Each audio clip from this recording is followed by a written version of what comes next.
Okay, so here we are testing out the Cards of War demo. The whole deck isn't finished yet. There's only 49 cards. In the end, there will be about 100. But we're trying it on Tabletop Simulator. So first thing we're going to do is shuffle it up really good. Really, really good. And we drop it down. Now we're going to deal. Not quite sure. Deal to white. Perfect. And then we deal to green. We each take 5 cards. 4, 5. All right, so we each got 5 cards. Now we're going to start the turn with me, player 1. They're both me, so player 1. So player 1 can play any card. The way this game is played is you play cards in the middle with increasing values. See how this is an 8 in the top corner. This one's a 4. You play with increasing values to kind of like, I guess, the card game of war, until you have the top card that no one knocks out by the time it cycles back to your turn. It's designed for 2 to 4 players, but I guess up to 6 could play it probably. Beyond that, it gets a little bit too... There's not enough stuff going on, I guess, beyond that size.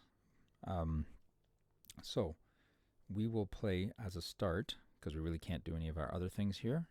As of right now, we will play this card, which is Fierce Bark, Strongest of the Saplings. They are a 4 power. So we'll play that to the middle. Once we've played a character card, we end our turn by drawing back up to 5. End turn, go to player 2. So now player 2, for some reason, I can't... Oh, I guess because of the way it's set up, right? So we have to flip their cards. Oh, that's interesting. There we are. That's really weird. Okay, I'm not sure why that works in Tabletop Simulator, but it's okay for us to see it because we're just playing our own thing. So if we look at these cards, we have Resource Hog to draw an extra card. Reaction, Return to Sender, so we can bounce that Fierce Bark back to the other player's hand. We have Thief of Opportunity, which looks at an opponent's hand and steals a card. We have Dam Van, Temporal Police Officer. He's a power of 9. We have a Smite the Mighty, which takes the top character card and discards it. 9 is pretty high, but 4 is also high. We can play a couple things before we play our character to end our turn. So we will play Resource Hog. Resource Hog goes into the pile as well. And we draw an extra card. So we're going to draw one. And now we've got a power drain. So we could -1 this Fierce Bark. Say we had a 3 power creature here, or a 4 power creature, or no, 4 would work as well, sorry, because he has a 4. So the way it works is you have to be the same power or greater. So a 4 on a 4 would work. If we had, say, a 3 power creature only, we would want to power drain that by 1, reduce the power of the top character card by 1, so that we could play our 3 power card. We are going to put our opponent at a huge disadvantage by playing Thief of Opportunity and stealing one of their cards. Now, in the game, you'd have to obviously reveal your hand. Since we can see it here, we are going to take... Probably a power boost would be good. A big power drain would be very helpful. He's got an 8 there, so now we know that he can't beat our character card. So I think we're going to take the power drain. That's probably our best bet right now. So we'll take power drain and put it into our hand. Then we will play our Van Dam on top of his card and draw to end our turn. Now it's back to player 1's turn. So player 1 has a 8 power card and 2 power boosts. So what he can do... Oh, and a Thief of Chance. So Thief of Chance randomly draws a card from the opponent. We will play our Thief of Chance. Now to randomize this, I guess I just kind of randomly swipe the mouse until I click something, and we've taken a Smite the Mighty. Smite the Mighty comes over to our side, and now we cannot play the 8 over top of the current top card, which is a 9. We could pass our turn by drawing, not playing a character, and then forcing player 2 to take this pile of cards. I'll explain points to you at the end and how it works. But instead, we are going to, because we have 2 power boost cards, we might as well use one of them. So we're going to play a Erosive Ooze, which is only an 8, but we are going to power boost it up to a 9. So now this Erosive Ooze is a power boost for the rest of the game, or the rest of the time it's in that pile, I should say. It is now a 9. So we are currently the leader of the stack here. We will draw our card to end turn and flip over to player 2. So player 2 doesn't really have much to do here. They can power drain a lot, but they got no character card to put on top. So their only real move is to return the Erosive Ooze back to the other player's hand, if they want to keep going this way to keep this stack of cards going for the prize. They are going to play that, which forces this back to their hand. No, we can't flip it from here, obviously. Then they will end their turn without playing a card. They are currently the top card with Damn Van. And they will draw to end their turn, which give them another return to sender. Back over to player 1. We can flip this card now and see what it is, which is our Erosive Ooze again. We are first going to start by drawing a card. Draw an extra card, get some card advantage on there, which is nice. Gives us a big boy, an O2 Corrosive Catalyst. We can also Smite the Mighty and knock his Van Dam off the top, but if you remember, our next highest card was this little guy, which really isn't all that powerful. We're probably better off to not do that and try and play our Erosive Ooze again, because we don't know that our opponent drew another return to sender. We're going to assume he can't possibly have 2 in his hand. So we're going to play our Erosive Ooze, and we're going to power boost it again. So it is now a 9. We end our turn by drawing. And we've drawn Rocky the Slippery Stone Golem on 11. So our next 2 cards are pretty big boys. We'll end our turn, go to player 2. Player 2 does not have many options yet again, other than returning to sender. So that will return the Erosive Ooze again back to player 1. No other moves to do. We end our turn by drawing. And we have another Thief of Chance. That might help us out if we can steal one of those big guys. So you'll notice there's a lot of interactive cards here. That's because most of the character cards are not done. I'll put placeholders in eventually for them. But as of right now, yeah, see, why does it display it there? Anyways, that's a tabletop simulator thing I got to figure out. So now we have no way of getting this Erosive Ooze on top.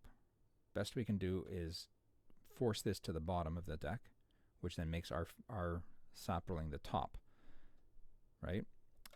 Sapling, sorry.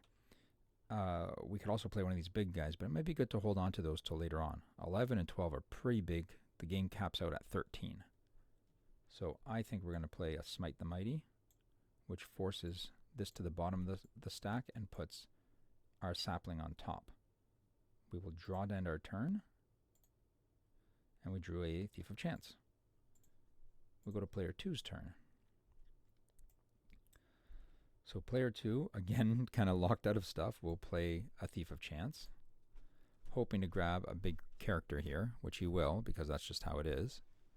There's so many big characters there, they can all beat anything. So he's taken Rocky Slippery Stone Golem. So the hand is, I mean, he could skip his turn, let the pile go as is, but there's a lot of cards down here. So let's drop Rocky, draw our card to end our turn, and flip back to player 1. So player 1 now will play his or her Thief of Chance. Let's steal something from our opponent. We don't know what they've got, but they got some cards that they're not playing. And we've pulled a big power drain, a -3. So the current top dog here is the 11 powered Stone Golem. We can -3 him down to an 8, which will let us play our Ooze, or we can throw our Corrosive Catalyst.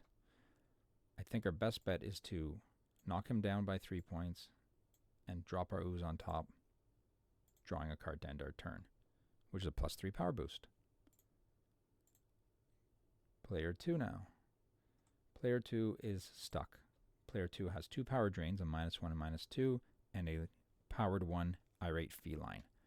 He cannot possibly defeat this erosive ooze, which has bounced back to hand twice already.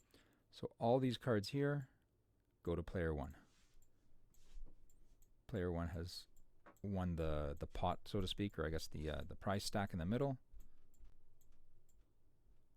I'm sure there's a way to make those all look pretty, but for now they're just going over here for player 1. Player 1 has won the prize.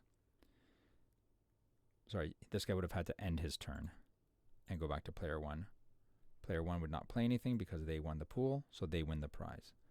Now player 1's turn has to start. Player 1 has to play a card, which unfortunately is the O2 Corrosive Ooze, and draw a card to end his turn. So that forces a big card out there. That's another thing to be cognizant of. If you have only one high-powered character card in your hand, you're going to be forced to play that if you win the round. We bounce back over here. We can do nothing again.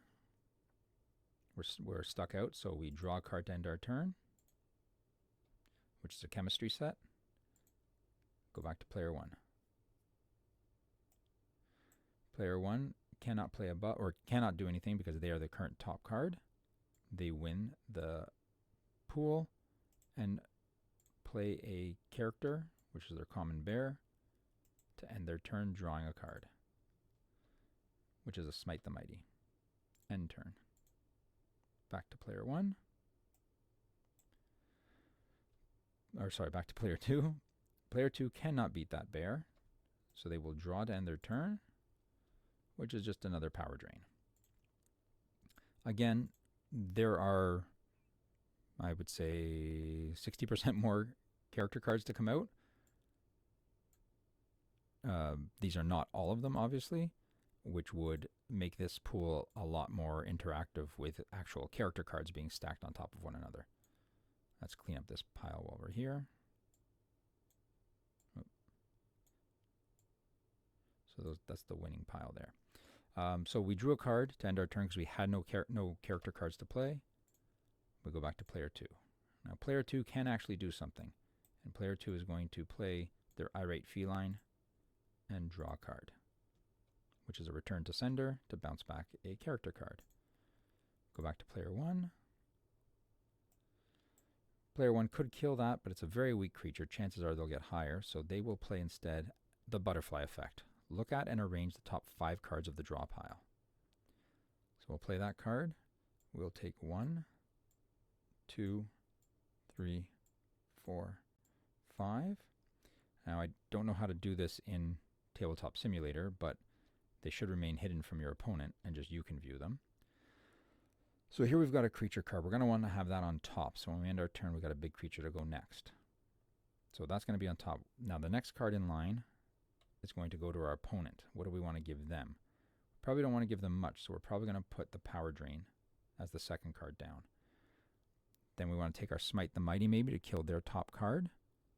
Then we can give them one of these and keep one for ourselves. So this here we will flip, put it back on top of the deck. Then we will flip this one, put that back on top. Whoops. Flip this one. So our goal is to try and maximize our draws each turn and put that back on top. Now we do not have a character card to play. It will bounce back to their turn and they will win by default because of the cat, which is fine by us because we are going to draw and we will now have a decent powered creature to play. End turn, go to player 2. Player 2 cannot play anything because they've won this hand, so they will take these 2 cards and put them in their win pile. Whoops, both should be there. There we go. And they have no character, or they do have a character card to play, so they will have to play that on their turn, the amateur chemistry set, and they will draw to end their turn. Back to player 1. Player 1 does have a creature finally it can do something with. So it is going to drop out its bioengineered bear-like entity and draw to end its turn. I got another Smite the Mighty. We have 19 cards left in the deck. So their bear-like entity is a 6. The card underneath is a 2. We would have to take that down significantly, or we can bounce it back. Now we don't have any other character cards here. We should know what is coming up just by remembering what cards were played to know if there's any more big creatures left, big character cards left. So I think if instead we want to... that doesn't help. We have to bounce it back. It's the only way we can keep player 1 from getting that card. So that's what we're going to do. We're going to drop that, bouncing this character card back to their hand, and draw to end our turn, hoping we draw a character card that's big. And we did not. We got a thief. Back to player 1.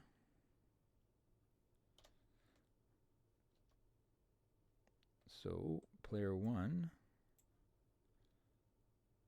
is going to... Well, player 1's currently the... no, sorry, that was the chemistry set from there, right? So the best we can do is just play again on top, play our bear again, and draw another card, which is another thief. End our turn, go back to player 2.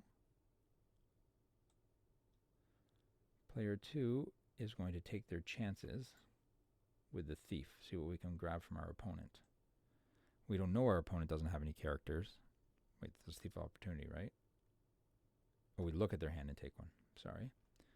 So the best we can do is we can take, or the smart thing to do is we take one of these guys, we take a Smite the Mighty, put it in our hand, and then use our Smite the Mighty to knock the bear down and put the chemistry set back on top. So chemistry set is the current top one again for us, so we are currently in the lead of this hand. We draw to end our turn. We've got another return to sender, and we head back to player 1. Player 1 does not have a creature to go on top, so what we can do though, if we smite him, it does nothing. Hold on. Place a top character card under the battle pile. Smite the Mighty would actually put us in the lead because it would knock this down and the bear would become on the top. We're going to assume our opponent doesn't have any characters because obviously they haven't had any thus far to keep doing things, or they wouldn't have kept bouncing our bear around. See, I had this card said that the character is removed or put in the discard pile. It's a different story, but it's moved on the bottom of the battle pile. So what we will do is we will play Smite the Mighty, which reorganizes this deck slightly and puts the bear on top. So now we're in the lead again. We draw to end our turn, and we got a butterfly effect. Player 2, best player 2 can do right now is, again, bounce that card back, which they will. Return to sender. Return the last played character to its owner's hand. That was the last played character. Maybe that should be reworded to say return the character on the top of the battle pile, maybe. That might be a better terminology for it. And now we just got to make sure our chemistry set is on top. We draw to end our turn and flip back to the next player. Again, there's a lot of interactive action cards here. There won't be so many in the final version when you have more actual cards in the deck. So we can play our bear to be on top, which is what we should do, but it would be wise for us to first examine the deck, draw out 5 cards and see what they are. 2, 3, 4, 5. Flip them all. There's a lot going on here. 1, 2, 3, 4, 5. So we want to make sure we get this guy. A 13 power guy is wise to have. He's the top dog, as it were. Can only be beaten by another 13. We have power boost. That's not so useful because we don't have a lot of characters right now in the game. If not, that would be, because then a power boost of 2, an 11 or 12 could beat Oakley. Rearranging the deck is very useful as well. So we want to make sure we get this card. So this will be the top of the pile. So we can flip him, put him down here. He's going to be on our top. Next, we don't care if our opponent gets one of these power boosts, so that would go next. Then we want to get a butterfly effect. We want to keep doing the rearranging. We don't want to let them do it. Whoops, No, don't go in that guy's hand. Then we can give them another boost, and then the last card would be ours. So we'll add this to the deck, followed by this. Let's flip it first. Followed by this, and here. Nope, get in there, and here. So we have rearranged the deck. Now we can do a stealing from him because we know what card's coming next. So this Thief of Opportunity lets us look at their hand. So we can look and see that pretty much nothing here helps us other than getting a big power drain. So we're going to steal a big power drain. It's closest we'll get to needing anything at all, right? Out of their hand. And play our bear to become top of the battlefield. We end our turn by drawing a card and going back to their turn. So they right now can do nothing to reclaim the battlefield. They have no characters or creature cards or anything, so they're stuck. This hand is going to go to player 1 again. So they will end their turn by drawing a card and end turn. Player 1 does not need to play another card now because they own the battlefield. So they will just stack these cards up and put them over here to their existing pile. They now end their turn by playing a character card if they have one, which they do. Unfortunately, it's Oakley. And they will draw a new card, which lets them tell the future again. Back over to this player who has nothing they can do as of right now. They can only end their turn by drawing a card, which is another power boost. So now we bounce back. Player 1 has won this battlefield round. They place the character card on top and draw to end their turn. And they can tell the future again. Goes back to player 2. Player 2 has absolutely nothing they can play. They're going to draw a card, which is a character. So next turn they can play the Adolescent automatic. End our turn. So I guess I should have done that before. We should have planned for the future because we can do that. And draw 1, 2, 3, 4, 5. I guess it's turning because it thinks there's another player there. So we will flip all these. And we've got some good stuff to choose from here. Power Drain we don't want. Smite the Mighty is useful. Resource Hog gives us card advantage. And we've got 2 big characters. So the first thing we're going to want to do is we're going to want to put the small character first in our hand. The beauty and benefit of the small character first in our hand is that if we're forced to play as the winning round, we can play him instead of having to play our 13 power character card.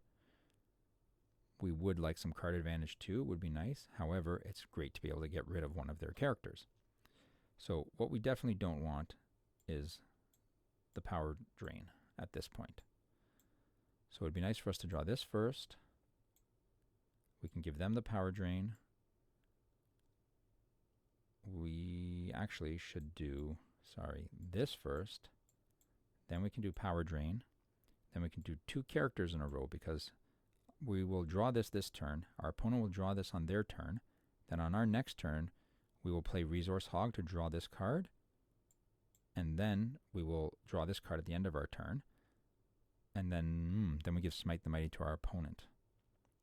A little bit questionable, but I guess kind of the right way to do it. No, we can swap these 2 around. We can save Resource Hog for later on. So, put Stefania back. This way we're trying to not... I guess we could have done it a different way. That's all right. This is a good way to start out. We'll just do it this way. So we have no character to play. We end our turn by drawing this card. Player 2's turn. Player 2 can play their Adolescent automatic and draw a card, which is another power drain.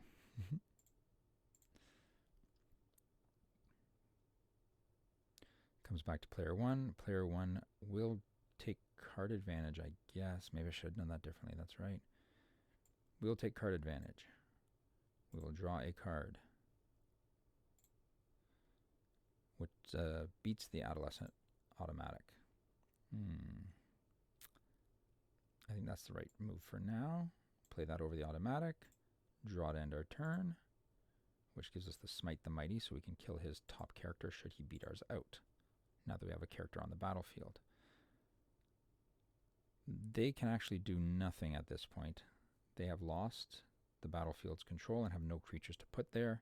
They are going to have to draw to end their turn, which they got Stefania, so that's helpful.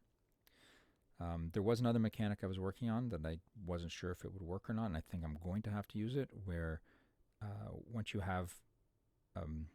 been locked out of one turn, so let's say we rotate one whole cycle that you cannot play, or I guess at any point in time, you can trade in cards. Basically, you take some of your cards, you put them on the bottom of either you put them on the bottom of the draw deck, or you put them in the battlefield as dead cards, like off to the side sort of thing. They're not part of the main battlefield play, and draw that many cards. It would only be one, really. Dump a card and draw a card.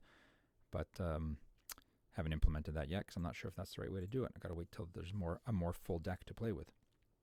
Back to player one. Player one can look at the future. Player one is at the top right now. They've won, so this is their hand. So this is their round. So they take this, the battlefield, they drop it back on top. They have no character to play, but they can see the future, which is what they will do. Now, there are only 3 cards left, but they get to see all 3 of them, which are 3 character cards. So they're going to want to draw the big guys, which means they'll put the number 7, they'll put the big one on the bottom, number 6, and number 7. So they have no character to play. They will draw. They will draw the number 7 just to end their turn. Flip back to player 1 or player 2. Player 2 can play Stefania and draw a card to end their turn, which gives them the 6-powered Vigilante. So they will end their turn. They are now on the top of the battlefield. They control it. We cannot beat it with a 7. We could power boost the 7 to a 10. Still does not beat it. We can't Smite the Mighty because that just puts Stefania at the bottom of a pile that does not exist. What we can do, though, is we can -2 Stefania. Oh, nope, that knocks it down to 11. We would be at a 10. She would be at an 11. We cannot beat her. We lose this round. This hand goes to player 2. And we have to end our turn. Oh, no, we don't. Sorry. That was supposed to go to player 2. Player 2 takes control now of the board. They pulled their cards in, and now they have control. They will play their Vigilante and end their turn on that. Player 1 can beat the Vigilante with their Quest-Loving Swiftblade, and will then draw a card, which is the final card. Bounce the turn back to player 2. Player 2 has no moves that can help them. We go back to player 1. Player 1 wins this round, takes both cards. Plays Misty Rivergeist of Snake River, which is a 9-powered card. They end their turn. There's nothing to draw, so it just bounces back to player 2. Again, player 2 has no moves, ends their turn back to player 1. Player 1 wins the battlefield. So player 1 has 35 cards, player 2 has 4 cards. It'd be nice if it was simple enough to just say, well, you have X amount of cards, count them up. But that's not quite fair. So what we do is separate the action cards and reaction cards and power boosts and power drains from the character cards. Each character card is worth 2 points. Each action card is -1. So we would have 2, 4, -2. So player 2 has a total of 2 points in this round. Player 1, if we stack all these cards separately, obviously 1, but we'll just see what the actual score is.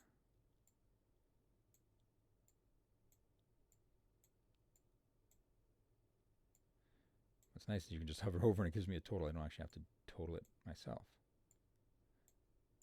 See, so this is another thing to pay attention to, right? Is you might win the hand by getting the cards, by the whole battlefield, but if there have been enough of these cards played, the action cards and reaction cards and boosts and drains and stuff, you are not going to win by a large margin.